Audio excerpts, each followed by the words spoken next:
华人民共和国中央人民政府今天胜利了。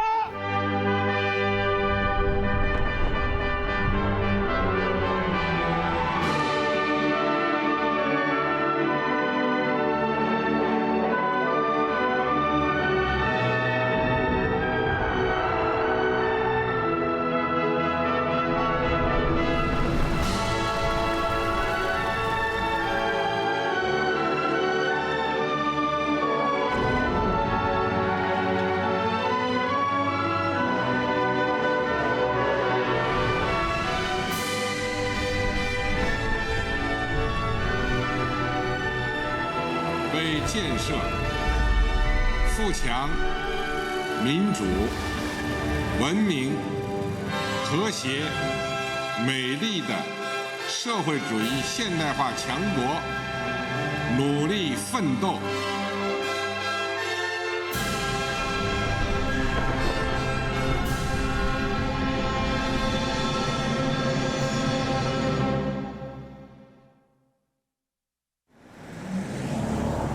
Every step along the way, China's reform has been accompanied by pain.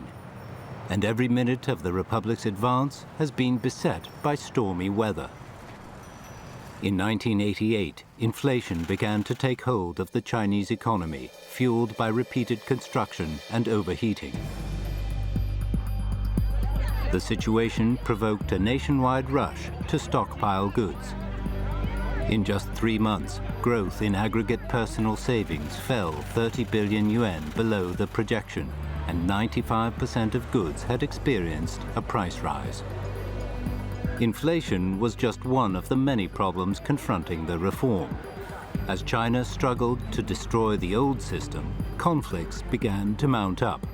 They manifested themselves in both economic and social life.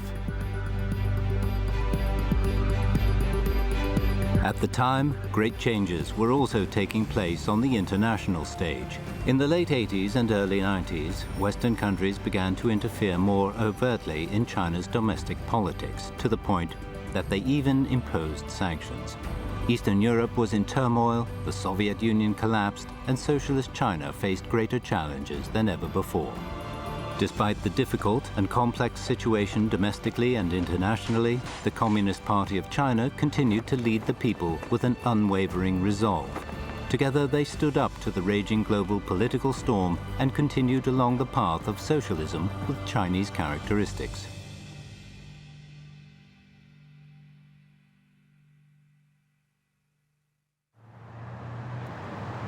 January 1st, 1989. An editorial in People's Daily read in part, "We are faced with severe difficulties on an unprecedented scale, with the most apparent problem being rampant inflation. Prices are on the rise, and the corruption seen in some government bureaus and in society at large is so abhorrent as to be beyond imagination." Hostile elements, both at home and overseas, were trying to use the people's discontent with rising prices and corruption to stir up conflict. Fundamentally, they were attempting to undermine socialism and bring down the Communist Party of China. For years, the Western countries had been working to induce peaceful revolutions in the socialist countries. Many Eastern European nations had descended into chaos after internal conflict erupted. As the Western meddling intensified, a wave of support for the restoration of capitalism began to surface in China. Eventually, at the end of spring 1989, the influence of the wider international environment, combined with smaller domestic issues, ignited a political storm. It was a critical moment when the survival of the CPC and the country as a whole hung in the balance. Working closely with the people, the party quelled the rising conflict and ended the political storm. Would China change the course of its reform in the wake of what had occurred?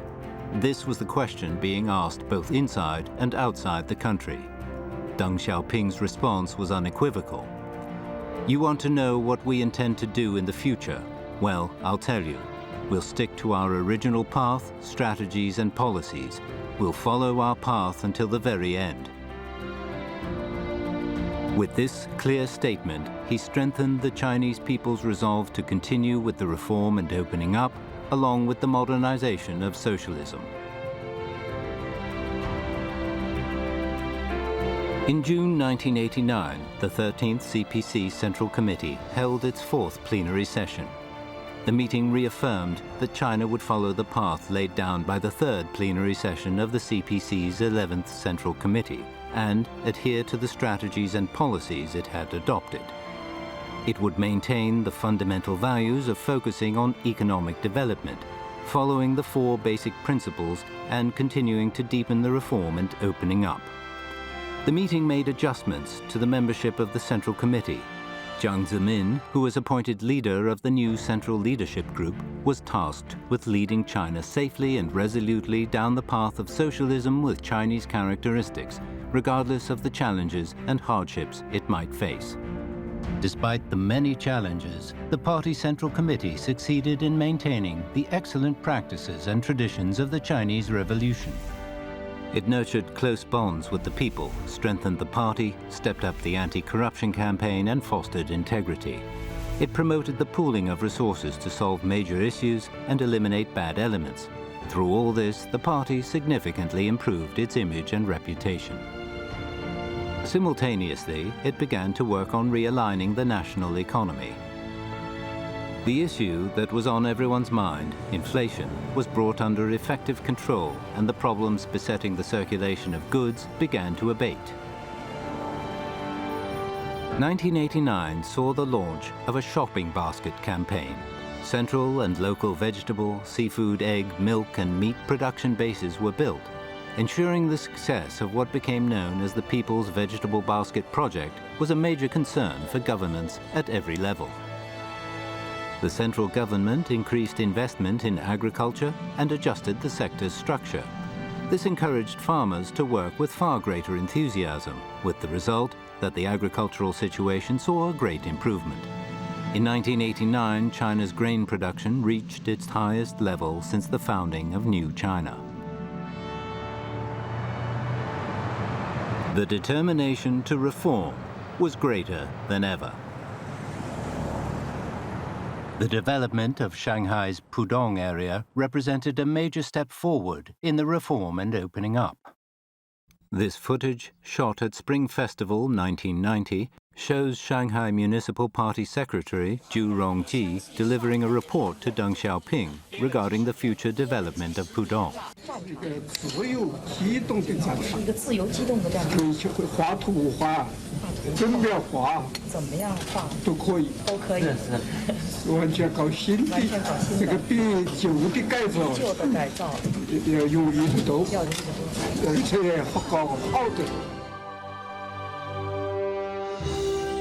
On April the 18th, 1990, the development and opening up of Pudong was officially launched as a project of national strategic importance.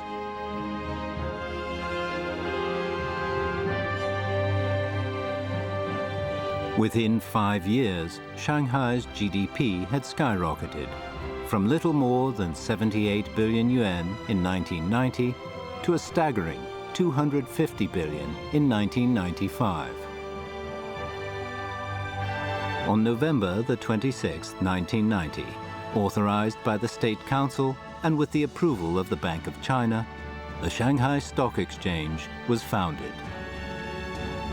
The exchange officially opened to business on December the 19th, 1990. Just over 6 months later, on July the 3rd, 1991, the Shenzhen Stock Exchange also opened.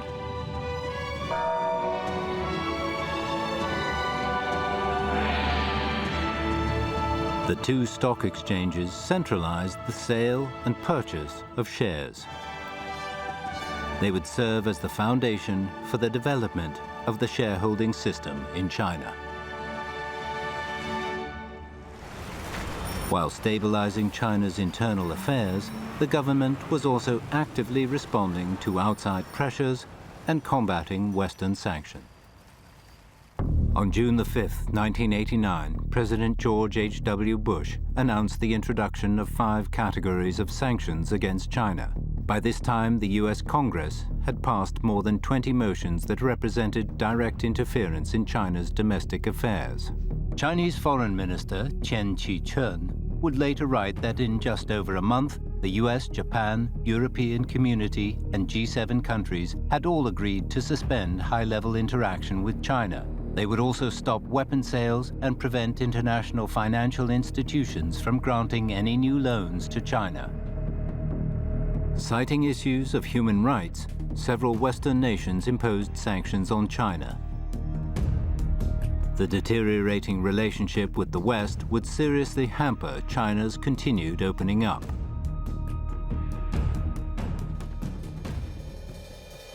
Deng Xiaoping's response to the pressure from the Western countries was firm.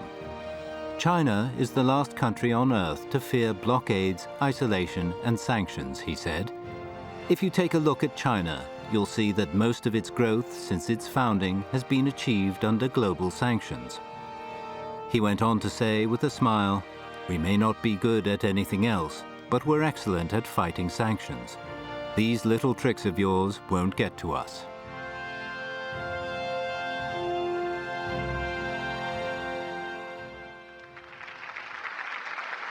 On September the 29th, 1989, in a speech on the eve of the 40th anniversary of the founding of the People's Republic of China, CPC General Secretary Jiang Zemin stated, "Attempts at segregating and isolating China are unwise at best and will amount to nothing. No economic sanction has the power to lead us astray from our journey to rejuvenate China and follow a path of socialism.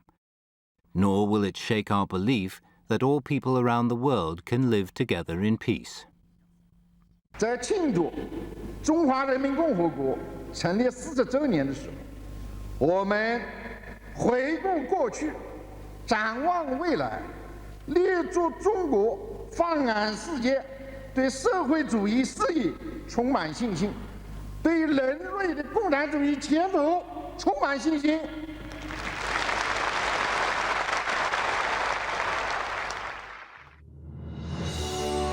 In its international struggles, China not only dared to fight back, but did so expertly. Its diplomatic efforts protected the nation's sovereignty while actively seeking ways to break the Western sanctions.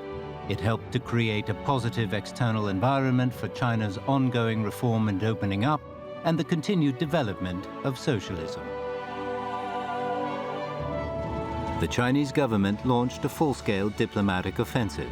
Its principal aim was to develop friendly partnerships with developing nations.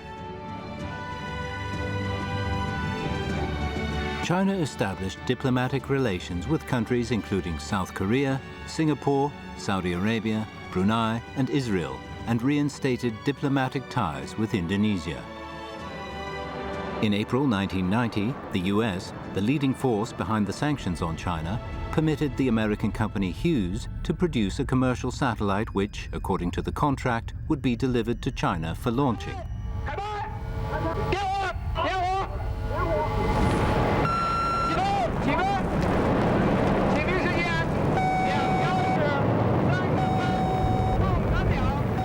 It was the first foreign commercial satellite launched by China.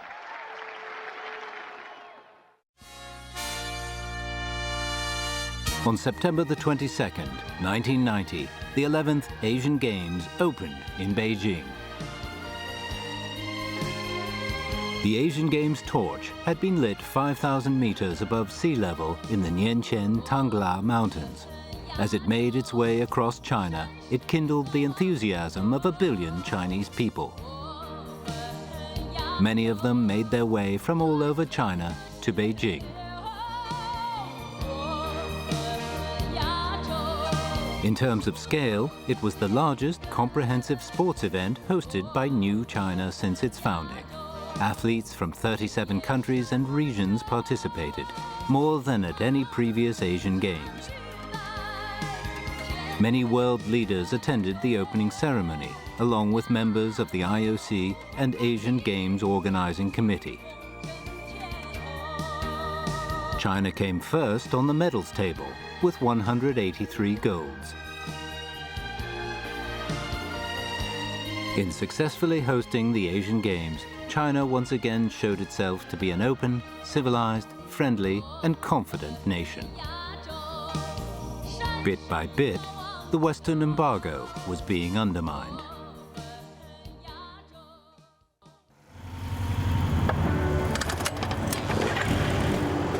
Some Western countries began to realize that China would not be cowed by sanctions.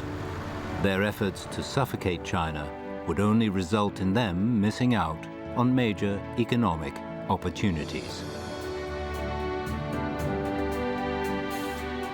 By the end of 1991, China was back on friendly terms with most Western countries. By 1992, China had established diplomatic relations with 154 countries. It was involved in trade, technological and cultural exchanges and cooperation with more than 200 countries and regions. In November 1993, the first APEC leaders' informal meeting was held in Seattle. At the invitation of US President Bill Clinton, Chinese President Jiang Zemin attended. The two leaders took the opportunity to hold an official summit. The meeting signaled the final demise of American-led sanctions against China. After a 3-year diplomatic battle, China could claim victory.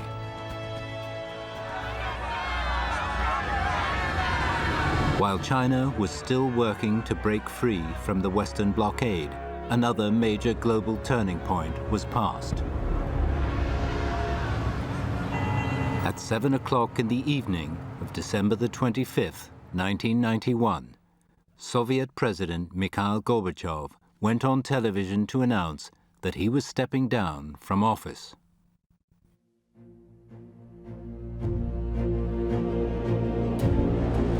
With the whole world watching, the Soviet flag was lowered for the last time. It was the end of the world's first socialist country, the superpower that had been the Soviet Union. Western politicians rejoiced at the collapse of the Soviet Union and the upheaval taking place in Eastern Europe. To them, it signified that socialism was coming to an end. They were encouraged to step up their pressure on China in the hope that it too would eventually cave in. China was now faced with a global environment that was more complex than ever. In 1992, China's reform and opening up reached a new starting point. On the one hand, the global economy was rapidly becoming more integrated, with high-tech industries now growing by leaps and bounds. China had ample opportunity to participate in global competition. On the other hand, there remained many deeply rooted problems in China's economy that were yet to be resolved. Socialism had been significantly weakened globally, and the hostile Western forces were all too happy to claim the advent of the downfall of communism. The negative impact this had on China domestically caused some people to lose confidence in the future of socialism and question the nature of China's reform. Could China follow through with the party's basic blueprints? Could it seize the opportunities as they arose to accelerate development and push ahead with the reform, opening up, and socialist modernization? How these questions were answered would have a major impact on China's development in the 1990s. At this crucial point in China's reform and opening up, Deng Xiaoping once again demonstrated that he possessed the political courage and wisdom needed to guide China along the right path.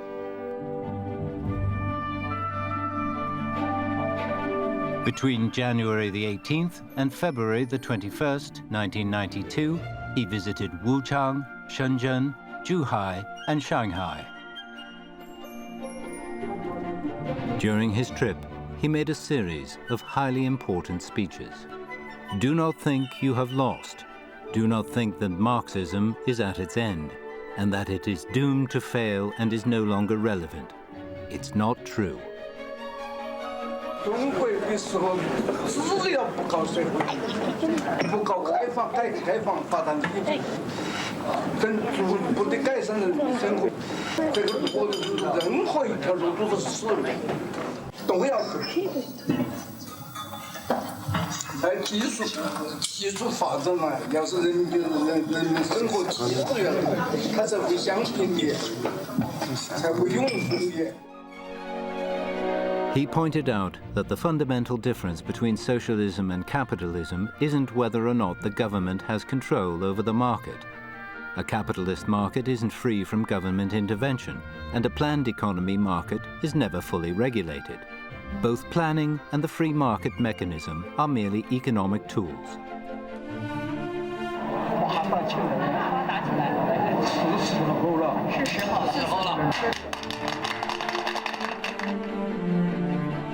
Deng was 87 years old by this time, yet he was constantly on the road, inspiring others with his speeches.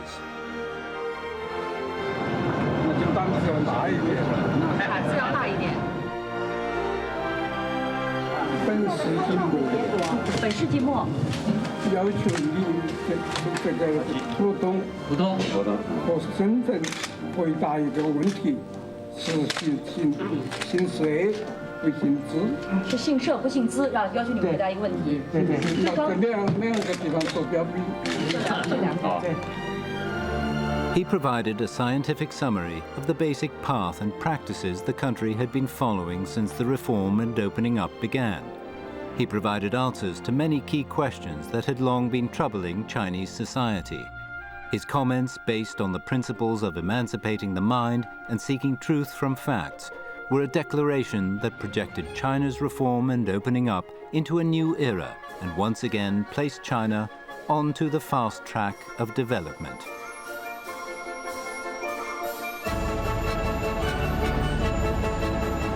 On February the 28th, 1992, the CPC Central Committee published Deng Xiaoping's key speeches from his trip to southern China. The aim was for the whole country to learn from them. The East heralds the arrival of spring. Deng Xiaoping's speeches in southern China were like a strong breeze from the east, clearing away the fog that was clouding people's thinking. They ushered in a beautiful new spring in the course of China's reform and opening up. In June 1992, 10 major cities along the Yangtze River were opened up. They were followed by 17 inland provincial capitals and a handful of border cities. China had now achieved an open, multi-tiered, comprehensive layout of open cities, concentrated along its rivers and coasts. China's reforms were on the brink of a major breakthrough. On the morning of June the 9th, 1992, at the party school of the CPC Central Committee, Jiang Zemin made a speech in front of a provincial-level cadre training class. He said that, regarding the establishment of a new economic system, many suggestions had been put forward. They included establishing a socialist commodity economy based on elements of the planned and free market system, establishing an orderly market economy under socialism, and establishing a socialist market economy system. As for me, Jiang said, I lean towards establishing a socialist market economy system. In October 1992, the Communist Party of China held its 14th National Congress. Delegates stressed the necessity of seizing opportunities and achieving rapid growth. Deng Xiaoping's theory of establishing socialism with Chinese characteristics was formally adopted as the basic principle to be applied in all party initiatives. During the meeting, the goals of China's economic system reform were confirmed. 我国经济体制改革确定什么样的目标模式是关系整个社会主义现代化建设全局的一个重大问题。这个问题的核心是正确的认识和处理计划与市场的关系。实践的发展和认识的深化，要求我们明确提出，我国经济体制改革的目标是建立社会主义市场经济体制，以利于进一步的解放和发展生产力。The integration of the basic socialist system with the market economy is one of the Communist Party of China's greatest achievements. Officially, it was stated that the system being built would allow the market to play the fundamental role in resource allocation under the socialist state's macro control. As a fruit of the wisdom of China's communists, it enshrined the historical rationale of China's reform and opening up.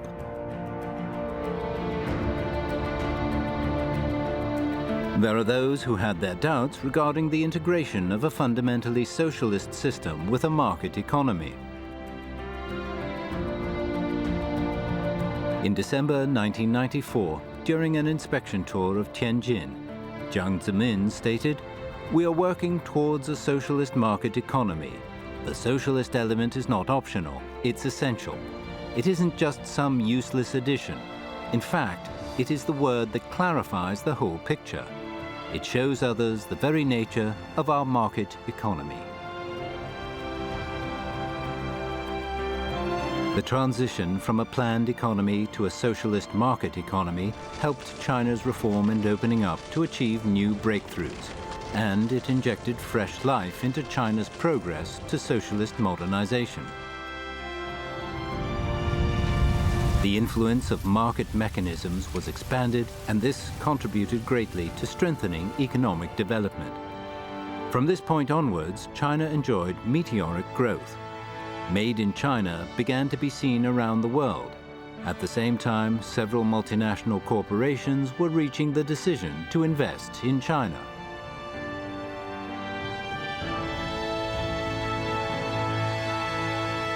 Meanwhile, the rapid development of technology was ushering in the information age. China had navigated its way through perilous rapids, dangerous shallows, and raging storms. The speed of its social reform was on the rise.